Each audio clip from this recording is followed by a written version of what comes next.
اللہ کے نزدیک ان 10 دنوں سے زیادہ، لیکن یہ سمجھ لیجئے کہ یہ رمضان کی فضیلت کے علاوہ ہے۔ رمضان کے بعد اگر کوئی سب سے زیادہ فضیلت والے دن ہے تو یہ 10 دن ہے۔ عشرہ ذی الحج سے زیادہ عظمت والا کوئی دن نہیں، عشرہ ذی الحج سے زیادہ پسندیدہ عبادت کسی دن نہیں۔ چھٹی بات، ایک حکم انہوں نے بتایا کہ قربانی والا اپنے بال اور ناخن نہ کاٹے۔ بہت آسان سی بات ہے، سب نے یہ پڑھی ہے، سنی ہے، سب کے علم میں۔ اب چھوٹی سی بات اس کے متعلق یہ سمجھ لیجئے کہ اگر آپ کسی وجہ سے ناخن نہیں کاٹ سکے یا بال نہیں کاٹ سکے اور ذی الحج کا مہینہ شروع ہو گیا اور آپ کا قربانی کا ارادہ ہے، تو ایسی صورت میں آپ اگر ناخن اور بال کاٹ لیتے ہیں تو آپ گناہگار نہیں ہوں گے، کیونکہ یہ عمل مستحب ہے، واجب نہیں ہے۔ واجب چھوڑنے پہ انسان گناہگار ہوتا ہے، مستحب چھوڑنے پہ یہ گناہگار نہیں ہوگا۔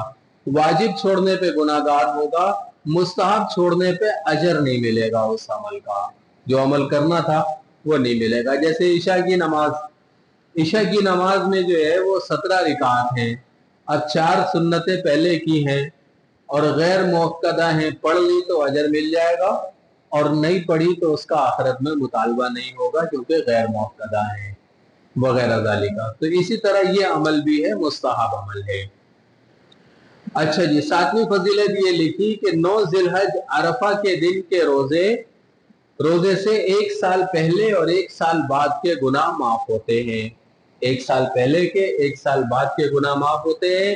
اب انہوں نے جو نوٹ کے تحت 3 لائنیں لکھی ہیں، ان 3 لائنوں کا خلاصہ میں آپ حضرات کو عصر کی نشست میں بتا چکا ہوں کہ عرفہ کے دن کا روزہ 9 ذی الحج، جس دن آپ کے ملک میں ذی الحج کی 9 تاریخ ہو، وہ آپ کے لیے یوم عرفہ ہے۔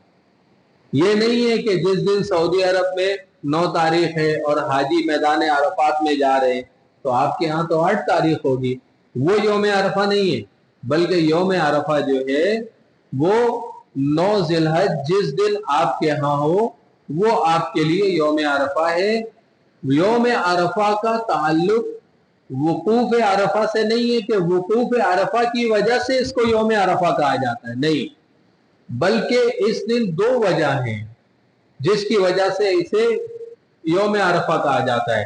ایک وجہ انہوں نے لکھی ہے کہ عرفہ کے روزے میں ہر ملک کی اپنی رویت کا اعتبار ہوگا، لہٰذا جس دن پاکستان میں ذی الحج کی 9 تاریخ ہوگی وہی پاکستان میں یوم عرفہ کہلائے گا، اگرچہ اس دن مکہ مکرمہ میں عید کا دن ہو، 10 تاریخ ہو مکہ میں، ہمارے ہاں 9 ہوگی تو 9 ہم شمار کریں گے، کیونکہ اگر بعض لوگ جیسے یہ کہتے ہیں کہ جس دن حاجی عرفات جا رہے ہیں اس دن یوم عرفہ ہے، تو بھیا وہاں پہ جس دن قربانی ہو رہی ہے تو یہاں تو 9 دن ہے، تو اس دن کیوں نہیں کاٹ لیتے قربانی کا جانور؟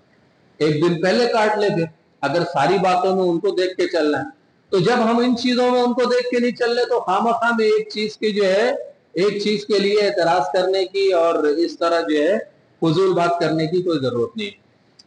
یوم عرفہ کو عرفہ وقوف عرفہ کی وجہ سے نہیں کہتے ہیں، بلکہ اس دن حضرت ابراہیم علیہ السلام کو خواب آیا تھا کہ وہ اپنے بیٹے کو ذبح کر رہے ہیں، خواب آیا تھا کہ اپنے بیٹے کو ذبح کر رہے ہیں، تو اگلے دن جو ہے حضرت ابراہیم علیہ السلام نے جانور ذبح کیے، پھر خواب آیا، پھر اگلے دن جانور ذبح کیے، پھر خواب آیا تو سمجھ گئے کہ نہیں بیٹا ہی ذبح کرنا پڑے گا۔ یا مناسک کی معرفت ہوئی تھی کہ ابراہیم علیہ السلام پر حج کے احکامات، مناسک حج جو ہے یہی یوم عرفہ کے دن اترے تھے۔ ایک اور روایت ہے، وہ اگرچہ ضعیف اور کمزور روایت ہے لیکن چونکہ اس کا تعلق یوم عرفہ سے ہے تو وہ بتا دیتا ہوں۔ وہ روایت یہ ہے کہ حضرت آدم علیہ السلام کو اللہ پاک نے ہند میں اتارا تھا اور حضرت حوا کو جدہ سعودی عرب میں اتارا تھا، تو ان دونوں کا ملنا، ان دونوں کی ملاقات میدان عرفات میں 9 ذی الحج کو ہوئی تھی۔ تو عرفہ معرفت سے ہے، پہچاننے سے، تو چونکہ ان دونوں نے اس دن ایک دوسرے کو پہچانا تھا اور ملے تھے تو اس وجہ سے اسے یوم عرفہ کہا جاتا ہے۔ یوم عرفہ کی وجہ سے وقوف کو وقوف عرفہ کہتے ہیں. یہ سمجھ لیجئے, وقوف عرفہ کی وجہ سے اسے یوم عرفہ نہیں کہتے, یہ پہلے سے یوم عرفہ ہے. یہ بالکل ایسی ہی بات ہے کہ جیسے حضرت سیدنا حسین رضی اللہ تعالیٰ عنہ کی شہادت 10 محرم الحرام کو ہوئی, تو حضرت حسین کی شہادت کی فضیلت اور بڑھ گئی 10 محرم کی وجہ سے, کیونکہ 10 محرم کا دن پہلے سے ہی بہت بابرکت دن ہے, تو ان کی شہادت کی فضیلت اور زیادہ بڑھ گئی. حضرت حسین رضی اللہ تعالیٰ عنہ کی شہادت کی وجہ سے 10 محرم کو فضیلت نہیں ملی, 10 محرم پہلے سے ہی فضیلت والا دن ہے. اسی دن حضرت نوح علیہ السلام کی کشتی رکی تھی جودی پہاڑ پہ, اسی دن ابراہیم علیہ السلام آگ سے نکالے گئے تھے, اسی دن موسیٰ علیہ السلام کو فرعون سے نجات ملی تھی, وغیرہ وغیرہ بہت سارے واقعات تاریخ کی کتابوں میں لکھے گئے ہیں. 8ویں فضیلت لکھی, عیدین کی راتوں میں عبادت کرنے والے کا دل قیامت کے دن نہیں مرے گا. حدیث میں آتا ہے کہ جس دن دل جو ہے مردہ ہو جائیں گے, لوگ دیوانے ہو جائیں گے. قرآن مجید کی آیت کا مفہوم ہے کہ لوگ ایسے دیوانے گھوم رہے ہوں گے جیسے نشے میں ہو, حالانکہ وہ نشے میں نہیں ہوں گے. تو جو عیدین کی راتوں میں عبادت کرے گا اس کا دل قیامت کے دن نہیں مرے گا. اور 8-9 ذی الحج عیدین اور شب برات, کتنی راتیں ہو گئی؟ 5. 8 ذی الحج کی رات, 9 ذی الحج کی رات اور عیدین یعنی عید الاضحیٰ کی رات. اب یہ 3 راتیں ایک ساتھ ہو گئی, یعنی 8 کی رات, 9 کی رات, 10 کی رات. 8 کی رات کا مطلب کیا ہے؟ جو 7 ذی الحج کے بعد رات آئے وہ 8 کی رات ہے, جو 8 کے بعد رات آئے وہ 9 کی رات ہے, اور جو 9 کے بعد رات آئے وہ عید کی رات ہے. یہ 3 راتیں, اور پھر عید الفطر کی رات اور شب برات, یہ 5 راتوں کو زندہ کرنے والے کے لیے یعنی عبادت کرنے والے کے لیے جنت واجب ہے. یہ بڑی فضیلت والی راتیں ہیں.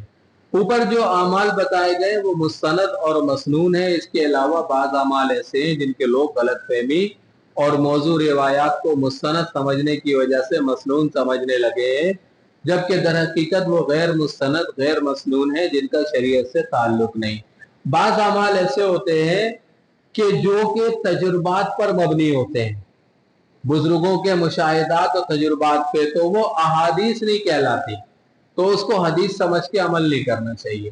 مثلا خاص طریقے سے مزدلفہ کی رات تہجد پڑھنا, حج کے وہاں میدان میں گئے ہوئے, اب وہ لوگ کتابچے تقسیم کرتے ہیں کہ بھائی میدان عرفات میں اس طرح جو ہے وہ عبادت دعا مانگنا ہے, اور مزدلفہ کی رات میں 4 رکعت نفل اس طرح پڑھنا ہے. تو اس لیے جو ہے اس طرح کے نوافل جو ہے وہ منقول نہیں ہے. اسی طرح ان دونوں میں پہلی اولاد کے لیے خصوصی دعا کرنا اور خصوصی وقت میں دعا کرنا وغیرہ وغیرہ, یہ ساری غیر مستند اور موضوع باتیں ہیں. اچھا جی, یہ عشرہ ذی الحج کے اعمال کیا کیا ہیں؟ ابھی تک تو آپ کو فضائل بتائے تھے.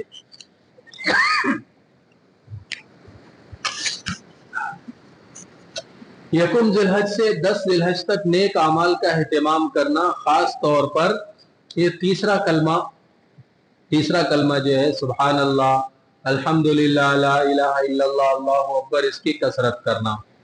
دوسرا عمل ہے روزے رکھنا. ان 9 دنوں کے روزے رکھنا, میں نے اس کی فضیلت آپ حضرات کو بتائی تھی کہ جو ان 9 دنوں کے روزے رکھے گا اللہ رب العزت اسے جہنم سے آزاد کر دیں گے. جو ان 9 دنوں کے روزے رکھے گا جہنم سے آزاد کر دیں گے اللہ پاک. نمبر 3, راتوں کو عبادت میں گزارنا. راتوں کو عبادات میں گزارنا بہت آسان طریقہ ہے.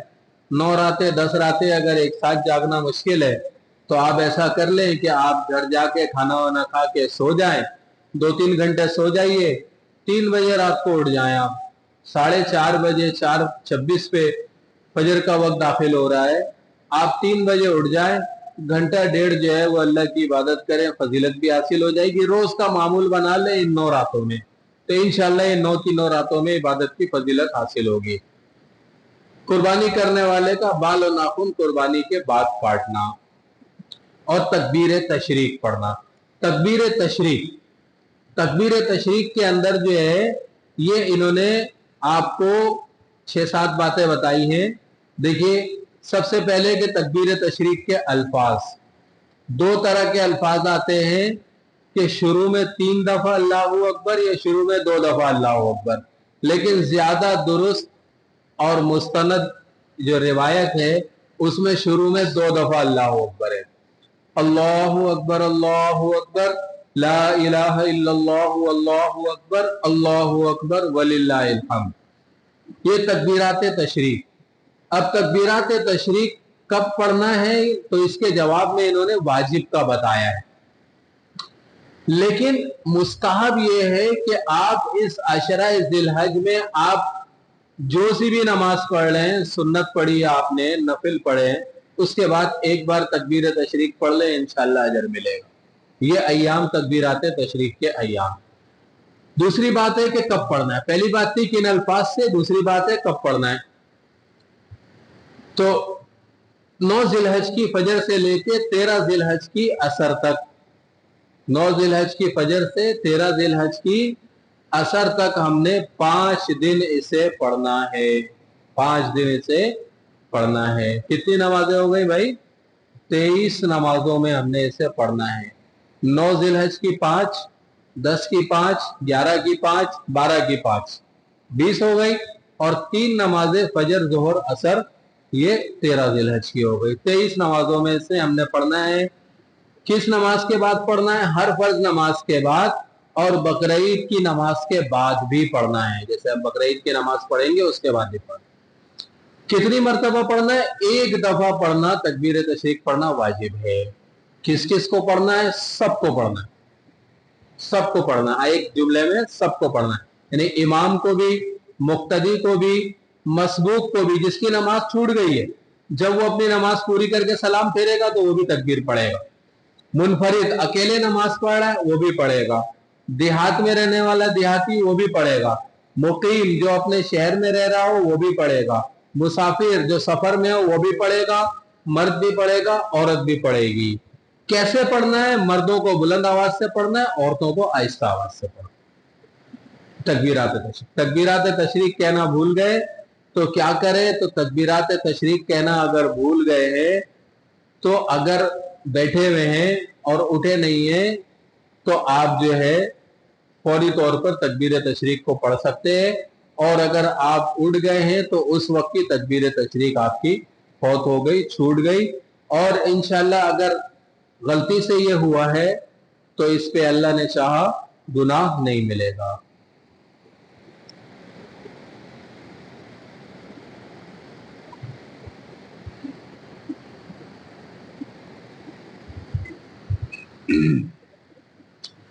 نوٹ: یہ احکام 9 ذی الحج تا 13 اور فرائض کے بعد تکبیرات تشریق پڑھنا واجب تکبیر تشریق کے ہیں. ایک تکبیر تشریق وہ ہے جو مستحب ہے، جو بات میں نے آپ کو بتائی الگ سے. وہ نہ نمازوں کے ساتھ خاص ہے، نہ فرائض کے ساتھ، نہ ایام کے ساتھ، نہ ان کی تعداد خاص ہے. ان کا حکم، اس کا حکم یہ ہے کہ انہیں سنتوں اور نوافل کے بعد بھی پڑھے، نمازوں کے علاوہ بھی چلتے پھرتے کثرت سے پڑھے، پورے عشرہ ذی الحج میں پڑھے. عام طور پہ لوگ واجب تکبیر تشریق کا اہتمام تو کرتے ہیں لیکن مستحب کا نہیں کرتے، جبکہ صحابہ کرام رضی اللہ عنہم اجمعین اس کا بہت اہتمام کیا کرتے تھے. اب ایک حدیث اس کے اندر پیش کی ہے. وہ حدیث یہ پیش کی ہے کہ حضرت عبداللہ بن عمر رضی اللہ تعالیٰ عنہما اور حضرت ابو ہریرہ رضی اللہ تعالیٰ عنہ، ان دونوں حضرات کی عادت یہ تھی کہ یخرجان الی السوق فی ایام العشر، یہ ذی الحج کے اول 10 دنوں میں بازار جایا کرتے تھے. یکبرانی، اور بازار میں چلتے پھرتے تکبیر تشریق پڑھا کرتے تھے. کون کون؟ عبداللہ بن عمر، ابو ہریرہ رضی اللہ تعالیٰ عنہ، یہ بہت بڑے نام ہیں. وَيُكَبِّرُ النَّاسُ بِتَكْبِيرِهِمَا، اور لوگ ان کو تکبیر پڑھتے سن کر لوگ بھی تکبیر پڑھنا شروع ہو جاتے. وَكَبَّرَ محمد ابن علی خلف النافلہ، اور حضرت علی کے جو صاحبزادے ہیں جو حضرت فاطمہ کے علاوہ دوسری زوجہ سے ہیں، محمد، ان کو محمد ابن حنفیہ بھی کہا جاتا ہے. تو یہ ہر نفل نماز کے بعد سنت نماز کے بعد یعنی فرض کے علاوہ دیگر نمازوں کے بعد بھی یہ تکبیر تشریق پڑھا کرتے تھے. یہ مستحب ہے، صحابہ کرام سے تابعین سے یہ ثابت ہے، اور خیر القرون میں جو عمل شروع ہو کے رائج ہو جائے وہ سنت کا حصہ بن جاتا ہے، تو اسے پڑھنا چاہیے. چلے جی آگے سوالات ہے، اس کو آگے چل. فضائل قربانی. بقرعید کے دن قربانی سے بہتر کوئی عمل نہیں. بہت آسان سی بات ہے. کس کے لیے؟ جو قربانی کر سکتا ہو. جو قربانی نہیں کر سکتا وہ دل چھوٹا نہ کرے، نیت رکھے اللہ نے اگر پیسہ دیا تو قربانی کریں گے، انشاءاللہ اللہ اس کو اس نیت پہ اجر دیں گے. دوسری فضیلت، خون کا پہلا قطرہ گرتے ہی سارے گناہ معاف ہو جاتے ہیں. جب اللہ کا نام لے کے تکبیر پڑھ کے ذبح کرتا ہے بسم اللہ اللہ اکبر، اور اس کا خون زمین پہ لگتے ہی قربانی کرنے والے کے پچھلے سارے گناہ معاف ہو جاتے ہیں. قربانی کا جانور خریدنے کے لیے رقم خرچ کرنا اور چیزوں میں خرچ کرنے سے افضل ہے. یہ ایک جملہ آپ لوگ اس کو اپنے ذہن میں بٹھا لیجئے، آگے آپ کو کام آئے گا کہ قربانی کا جانور خریدنے کے لیے رقم خرچ کرنا اور چیزوں سے مراد اور دیگر نیک اعمال میں خرچ کرنے سے افضل ہے. قربانی سنت ابراہیمی ہے. جانور کے ہر بال کے بدلے ایک نیکی ملتی. جانور کے ہر بال کے بدلے جو ہے وہ ایک نیکی ہے. قربانی سے حاصل ہونے والا سبق کیا ہے جی؟ 3 باتیں بتائی. حکم الہی پر مال و اولاد سب قربان کر دینے کا جذبہ ہو. قربانی سے ہمیں یہ سبق حاصل ہوتا ہے کہ اللہ کے حکم پر اللہ کے ماں سوا سب کو قربان کر دے.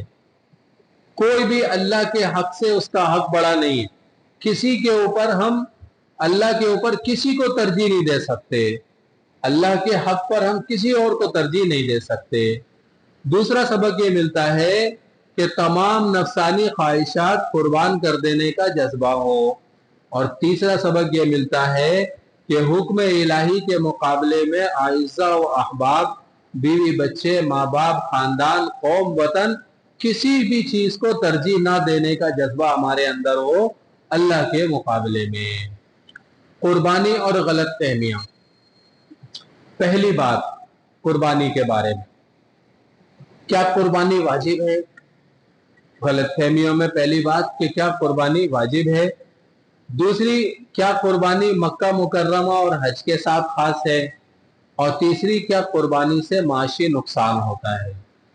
دیکھیے کیا قربانی واجب ہے، وہ تو اس کا آسان سا جواب یہ ہے کہ ہاں صاحب حیثیت کے اوپر قربانی واجب ہے.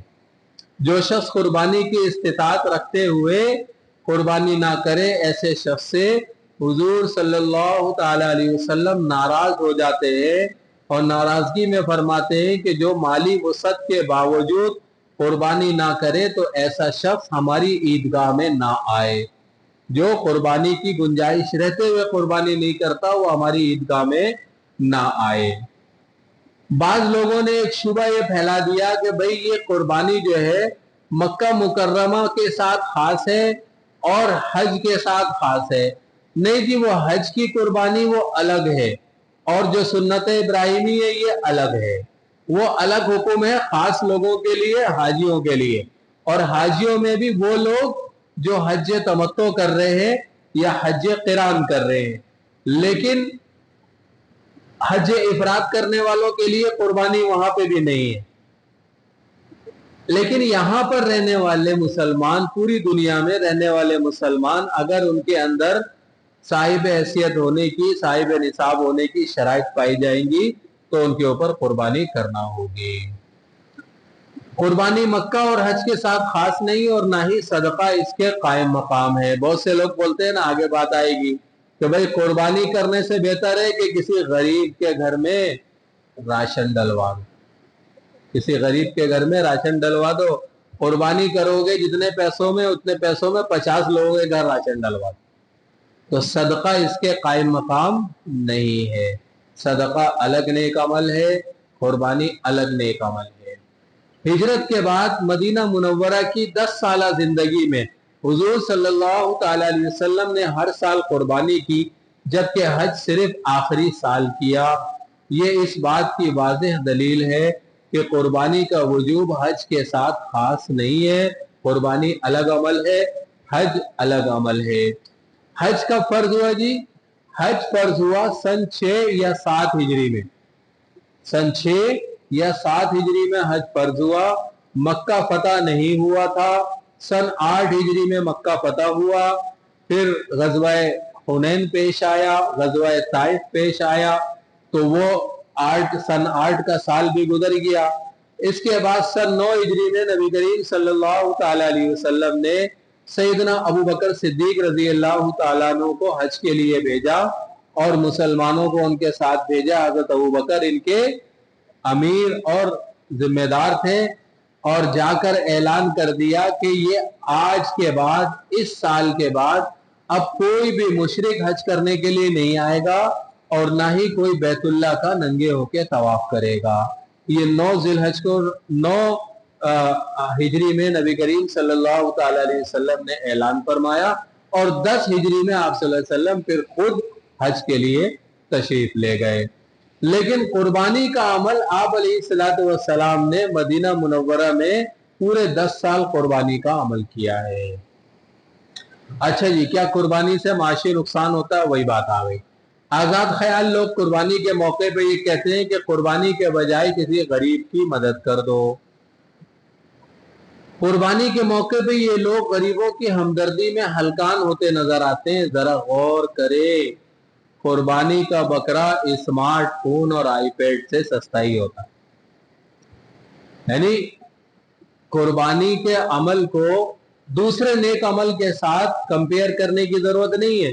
اپنی دنیاوی آسائشوں کو کم کریں اور وہ پیسہ اٹھا کے کسی غریب کو دیں. یہ نہیں کہتے کہ آئی پیڈ خریدنے سے بہتر ہے کہ کسی غریب کے گھر میں راشن ڈلوا دیا جائے، اور آئی فون خریدنے سے بہتر ہے کہ کسی غریب کی لڑکی کی شادی کرا دی جائے. یہ نہیں سمجھ میں آتا. یہ سمجھ میں آتا ہے کہ قربانی کرانے سے بہتر ہے کسی غریب کی لڑکی کی شادی کرا دی جائے.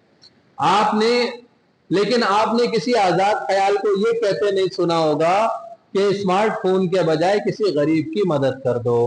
یہ وہی لوگ ہیں جو بھاری بھرکم جہیز اور زیور سے لدی ہوئی دلہن گھر لاتے ہیں اور غریب لڑکی کو بھول جاتے ہیں.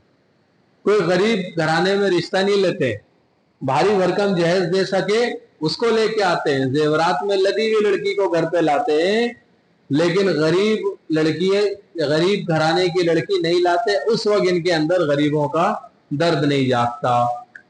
دوستوں اور رشتہ داروں کی منگنی، مہندی، مائیوں، برتھ ڈے پارٹیوں اور ویلنٹائن ڈے پر گفٹ پر لاکھوں روپے سالانہ خرچ کر دیتے ہیں. اور میں اگر یہ کہوں کہ کروڑوں روپے سالانہ خرچ کر دیتے ہیں تو غلط نہیں ہوگا. لیکن انہیں غریب لڑکیوں کی شادی بس قربانی کے موقع پہ یاد آ. میکڈونلڈ اور پیزا ہٹ میں سالانہ ہزاروں روپے یہ لوگ خرچ کرتے ہیں، لیکن غریب کے چولہے کا خیال ان بیچاروں کو صرف قربانی کے موقع پہ آتا. اب قربانی کے معاشی فوائد ان حضرات نے بتائے ہیں. واضح رہے کہ یہ اعداد و شمار 5 سال پہلے کے ہیں. اب معاملہ اس سے کہیں آگے جا چکا ہے. عید پر ایک اندازے کے مطابق 4 کھرب روپے سے زیادہ مویشیوں کا کاروبار ہوتا ہے. 4 کھرب، یہ صرف پاکستان کے اعداد و شمار ہے، پوری دنیا کے نہیں ہے. 4 کھرب روپے سے زیادہ مویشیوں کا کاروبار ہوتا ہے. تقریباً 23 ارب روپے قصائی مزدوری کے طور پہ کماتے ہیں.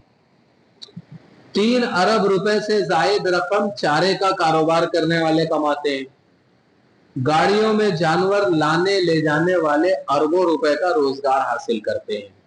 غریبوں کو مزدوری ملتی ہے، کسانوں کا چارہ فروخت ہوتا ہے، دیہاتیوں کو مویشیوں کی اچھی قیمت مل جاتی ہے. یہ سارا جو ہے سارا فائدہ قربانی سے پہلے کا ہے.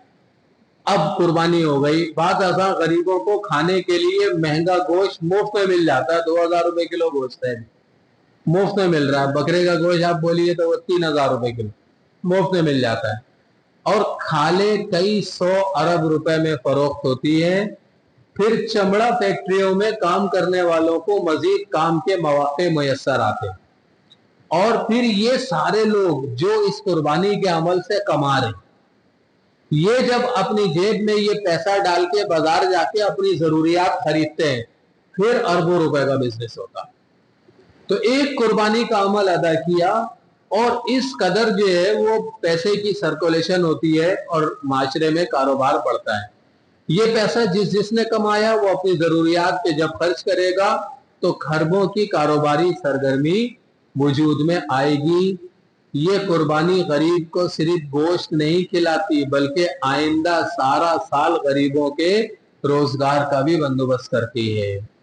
دنیا کا کوئی ملک اربوں روپے کا ٹیکس لگا کر حاصل ہونے والا پیسہ غریبوں میں بانٹنا شروع کر دے تب بھی غریبوں اور ملک کو اتنا فائدہ نہیں ہو سکتا جتنا اللہ کے اس ایک حکم کو ماننے سے مسلمانوں کو ہوتا ہے. اکنامکس کی زبان میں سرکولیشن آف ویلتھ کا اس قربانی کے ذریعے ایک ایسا چکر شروع ہوتا ہے کہ جس کا حساب لگانے پہ عقل دنگ رہ جاتی ہے. یہ ایک قربانی کے عمل پہ اللہ رب العزت اتنے لوگوں کو روزی دیتے ہیں. آگے پھر سوالات ہیں. آگے قربانی کس میں واجب ہے؟ 4 شرائط. جس شخص کے اندر 4 شرطیں ہوں قربانی اس شخص پہ واجب ہوتی ہے جس میں کتنی شرطیں ہوں؟ 4. نمبر 1 مسلمان ہونا، غیر مسلم پہ قربانی نہیں ہے.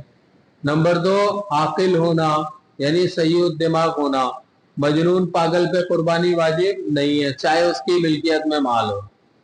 نمبر 3 بالغ ہونا، نابالغ پر قربانی واجب نہیں ہے چاہے اس کی ملکیت میں مال ہو. نمبر 4 مقیم ہونا، مسافر پر قربانی واجب نہیں ہے. اب ایک بات سمجھ لیجئے یہاں پر کہ ہم جب جاتے ہیں حج اور عمرے کے لیے تو وہاں پہ ہم مسافر ہوتے ہیں یا مقیم ہوتے ہیں؟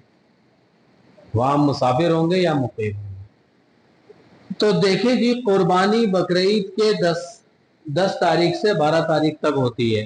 اگر ہم وہاں پر مکے میں مسلسل 10 تاریخ سے پہلے 15 دن مسلسل قیام کر لیتے ہیں، 10 ذی الحج سے پہلے 15 دن مسلسل اگر ہم قیام کر لیتے ہیں تو ہم مقیم ہو جائیں گے اور قربانی ہمارے اوپر واجب ہو جائے گی چاہے ہم وہاں کر لیں قربانی چاہے یہاں کروا. لیکن اگر ہم مکے میں 10 ذی الحج سے پہلے 15 دن سے کم گزارتے ہیں، 14 دن گزارتے ہیں، 10 دن گزارتے ہیں، کم گزارتے ہیں تو پھر ہم مسافر رہیں گے اور پھر یہ بقرعید کے دن گزر جائیں گے اور ہم مسافر رہیں گے. اس صورت میں قربانی ہمارے اوپر واجب نہیں ہوگی. تو مسافر پہ قربانی نہیں ہے. یہ بات سمجھ میں آ گئی آپ حضرات کو؟ قربانی کس مال پہ واجب ہے؟ یہ ساری باتیں وہ ہیں جو میں نے آپ لوگوں کو فہم زکوٰۃ میں بتائی تھی کہ قربانی 4 طرح کے مال ان کے اوپر 4 شرائط والے مال کے اوپر قربانی واجب ہے. نمبر 1 تجارتی مال ہو، اور اگر تجارتی مال نہیں ہے تو سونا چاندی نقدی یا ضرورت سے زائد سامان ہو. سونا ہو یا چاندی ہو یا نقد رقم ہو یا ضرورت سے زائد سامان ہو یا ان سب کا مجموعہ ہو یا ان میں سے بعض کا مجموعہ یعنی سونا اور چاندی ہے یا نقدی ہے اور سونا ہے یا نقدی ہے یا چاندی ہے یا نقدی ہے یا ضرورت سے زائد سامان ہے، مال ہو اور کتنا ہو اس کے لیے دوسری شرط ہے کہ بقدر نصاب ہو، 52.5 تولے چاندی کی قیمت کے برابر ہو. اور اگر انسان پر کوئی قرض ہے تو قرض پورا کرنے کے بعد نصاب کے بقدر مال بچتا ہو تو اس کے اوپر قربانی واجب ہے. نمبر 3 مال کی ملکیت حاصل ہو اور اس پہ قبضہ حقیقتاً یا حکماً حاصل ہو، یعنی مال اس کی ملکیت میں ہو، کسی دوسرے کا مال نہ ہو. اور نمبر 4 مال خالص حرام کا نہ ہو. اگر مال مخلوط ہے اور الگ الگ کیا جا سکتا ہے کہ حرام الگ کیا جا سکتا ہے حلال الگ کیا جا سکتا ہے تو اس مال میں قربانی واجب ہے. یا الگ تو نہیں کیا جا سکتا لیکن غالب حلال ہے، غالب مال حلال ہے تو اس پہ بھی قربانی واجب ہے. پہلی وضاحت، تجارتی مال کس کو کہتے ہیں؟ تجارتی مال وہ ہے جس میں 2 باتیں ہوں. نمبر 1 فقط تجارت کی نیت سے خریدا ہو. نمبر 2 خریدنے کے بعد بھی تجارت کی نیت باقی ہے. ایک شخص جو ہے وہ موٹر سائیکل بیچتا ہے، گاڑیاں بیچتا ہے، اب وہ کمپنی سے گاڑیاں منگا رہا ہے تو وہ بیچنے کے لیے منگا رہا ہے، لیکن اگر اس میں سے ایک گاڑی کو اس نے منگایا تو تھا بیچنے کے لیے لیکن اب اس نے یہ نیت کر لی کہ اس کو میں نے خود اپنے استعمال میں رکھنا ہے تو اب یہ مال تجارت نہیں رہا، یہ خریدا تو گیا تھا تجارت کی نیت سے لیکن اب اس میں تجارت کی نیت باقی نہیں رہی. تو مال تجارت ہونے کے لیے دونوں باتیں ضروری ہیں کہ تجارت کی نیت سے خریدا بھی ہو اور اس میں تجارت کی نیت بھی باقی ہو. سونا چاندی کتنا ہونا چاہیے جی؟ سونا چاندی نقدی، روپے، ریال، dollar, cheque, bank balance, bond اور مختلف سرٹیفکیٹ جس شکل میں بھی ہو، جس مقصد کے لیے ہو، اس پہ قربانی واجب ہے. لہذا بچوں کی شادی، مکان کی تعمیر، حج وغیرہ کے لیے رکھے گئے سونے چاندی یا نقدی پر قربانی واجب ہوگی. کسی بھی کام کے لیے پیسے آپ نے رکھے ہوئے ہیں جو آپ کی سیونگ ہے، اس کے اوپر قربانی ہوگی بشرطے کہ 52.5 تولے چاندی کی قیمت کو پہنچ جائے. ضرورت سے زائد سامان کیا ہے؟ دیکھیں جی، 2-4 لفظوں میں اس صفحے کو سمجھ لیجئے. ضرورت ہر زمانے کے اعتبار سے مختلف ہوتی. پہلے زمانے میں ضرورت کیا تھی کہ خیمہ ہو یا جھوپڑی ہو، اور سواری کے لیے گدھا ہو یا ایک گھوڑا ہو یا ایک اونٹ ہو، یہ ضرورت تھی. ہمارے زمانے میں ضرورت یہ ہے کہ ایک پکا مکان ہو جس میں بجلی کا کنیکشن ہو، گیس کا کنیکشن ہو، پانی کی ٹنکی ہو، پنکھے لگے ہوئے ہوں، اگر اللہ نے وسعت دی تو ایئر کنڈیشن لگا ہوا ہو، یہ ساری چیزیں، فریج ہو، اور یہ سب چیزیں ضرورت کی ہیں. تو ضرورت، یہ سارا سامان جو ضرورت کا ہے. موبائل فون ضرورت کا ہے. تو اس ضرورت سے زائد سامان جس کو آپ سال بھر میں ایک بار بھی استعمال نہیں کرتے، وہ ضرورت سے زائد. چاہے کپڑے ہوں سلے ہوئے یا بغیر سلے ہوئے، اگر آپ نے اس کو رکھ کے چھوڑا ہوا ہے سلوا کے اور ایک بار بھی نہیں پہنا، سال گزر گیا، وہ غیر ضروری ہو جائے گا اور نصاب میں شامل ہو جائے گا. گھر کے برتن جو ہیں وہ آپ نے ضرورت میں استعمال نہیں کیے ہیں. ڈنر سیٹ سجے ہوئے ہیں، سال کے سال سجے ہوئے الماریوں میں، اور وہ سال بھر استعمال نہیں ہوتے ہیں. تو جس کی ملکیت میں، چاہے بیوی کی ملکیت میں، چاہے شوہر کی ملکیت میں ہو، وہ اس کے مال کے ساتھ شامل ہو کر نصاب میں شامل ہو جائے گا. تو ضرورت جو ہے وہ ہر علاقے کے اعتبار سے مختلف ہو سکتی ہے. ضرورت سے زائد سامان سے کیا مراد ہے؟ اب ضرورت کی اشیاء انہوں نے بتا دی. دیکھیں، سال بھر کا راشن، یعنی ہر مہینے جو راشن اٹھاتے ہیں وہ آپ ضرورت کا ہے. کھانے پینے کی، روزمرہ یا تقریبات اور دعوتوں میں استعمال ہونے والے برتن، فریج، ریفریجریٹر، اوون وغیرہ، یہ سب ضرورت کے ہیں. سردی گرمی تقریبات اور دیگر مختلف مواقع میں استعمال ہونے والے کپڑے، یہ سب ضرورت ہے. اوڑھنے بچھونے کے لیے استعمال ہونے والی چادریں، قالین، پردے، کمبل، یہ سب ضرورت. یہ سارے ضرورت کی چیزیں. سینے سلانے، دھونے دھلانے کے لیے استعمال کی چیزیں، مشینیں وغیرہ.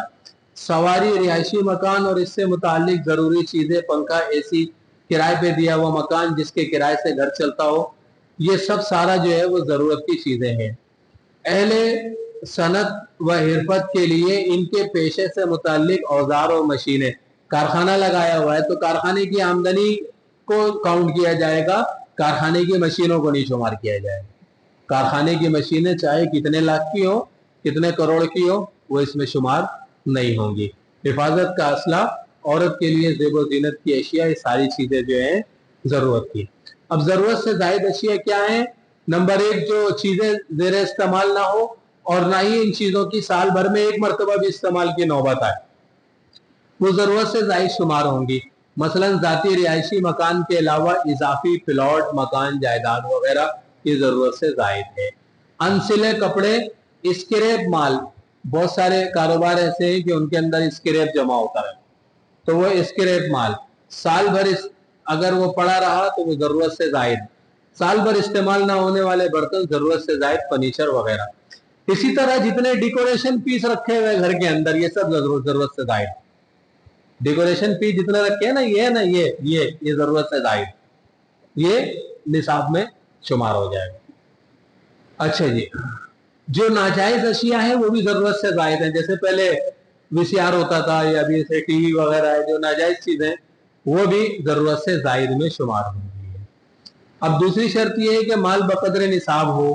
تو یہ آپ کے سامنے ہے سارا، یہ ساری چیزیں پہلے بتائی ہوئی ہے کہ سونا 7.5 تولہ ہو. صرف سونا ہے تو 7.5 تولہ کتنا ہے؟